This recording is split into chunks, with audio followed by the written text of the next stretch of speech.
recently, the little rabbit always shut itself in the house.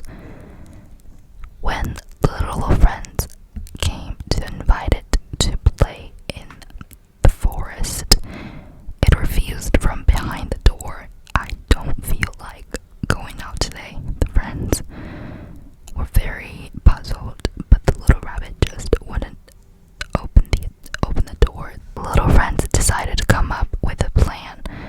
The next day, they shouted outside the door, "Little rabbit, it's terrible. Your house is on fire." Hearing this, the little rabbit quickly opened the door. Seeing the playful smiles on everyone's faces, the little rabbit realized it had been tricked.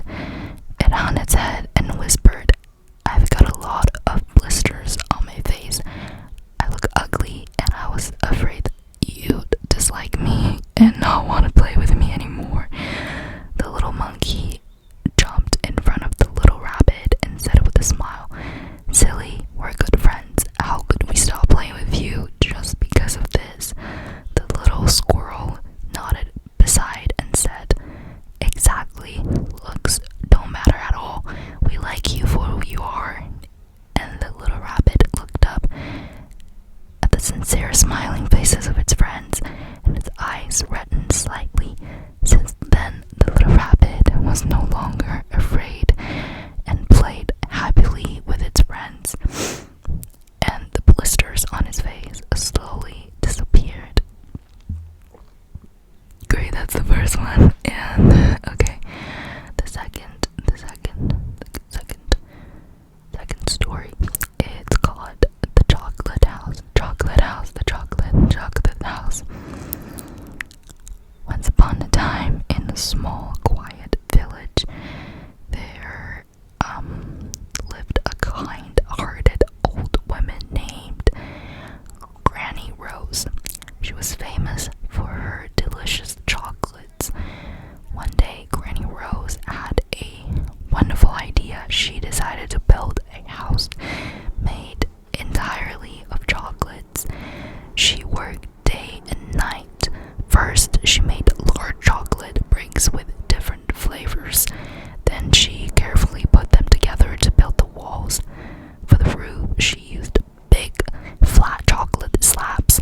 The windows were made of clear, hard candy glass, and the door was a thick piece of milk chocolate. When the chocolate house was finished, the whole village was amazed. Children from far and wide came to see it.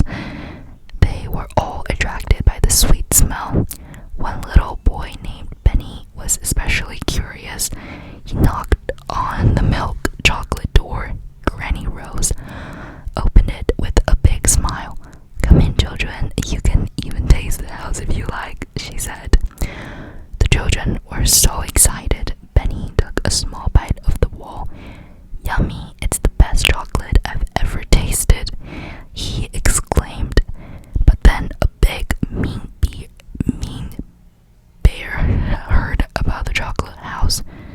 He came to the village, planning to eat the whole house. When the children saw the bear, they were very scared. Granny Rose stepped out bravely. She gave the bear a big box of chocolates. "Here, Mr. Bear, these are for you. Please don't eat my house," she said kindly. The bear was surprised. He took the box, tasted a chocolate, and his eyes lit up. "These are amazing," he said. From then on, the bear became a friend of the village, and the chocolate house stayed safe, bringing joy to the children for a long time. Okay, so I think these stories are for very young kids, but just pretend you're very young kids and watching. Okay, so the next and the last one, but not least, it's called The Magical Garden Adventure.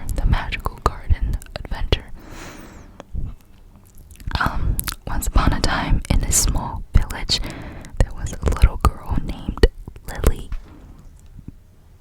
She had the biggest, brightest blue eyes and the wildest curly hair you've ever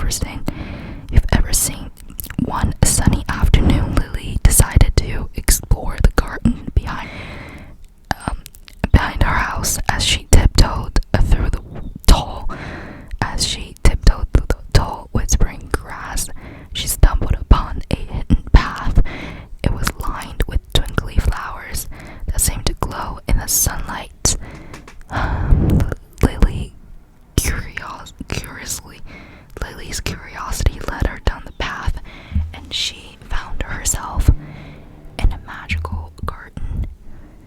The garden was filled with the most beautiful flowers she had ever seen. There were roses as red as a setting sun, daisies as yellow as the yolk of a fresh egg, and lilies as white as snow. But what caught her eye the most were the flowers that changed colors as they danced in the breeze. Lily met a friendly butterfly named Bella, who spoke to her in a soft, fluttery voice. "Welcome to the magical garden," Bella said. "Here, everything is possible, and the flowers have special powers." Bella showed Lily how to make the flowers dance by clapping their hands and giggling. The flowers would sway to the rhyme of her laughter. Lily was amazed and delighted. As the sun began to set, Bella told Lily about a special flower that could grant one wish. "It's the starlight blossom," she explained. It only blooms under the moonlight and grants wishes to those who believe in magic." Together they searched for the starlight blossom. The garden was alive with the sounds of crickets and the gentle hooting of owls. Finally they found it glowing under the moon's soft light. "Make a wish, Lily," Bella whispered. Lily closed her eyes and wished with all her heart. When she opened them, she saw the starlight blossom sparkle, and then, poof, a tiny glowing star appeared in her hand. "Your wish will come true," Bella said with a smile. Lily thanked Bella and the magical garden for the wonderful adventure. As she walked back home, she felt the warm glow of the star in her hand. She knew that no matter what her wish was, she had experienced something truly magical. And with that, Lily went to bed, dreaming of the wonderful things that tomorrow would bring. And that's all the stories I'm gonna tell. And thank you all so much for watching, especially till this part of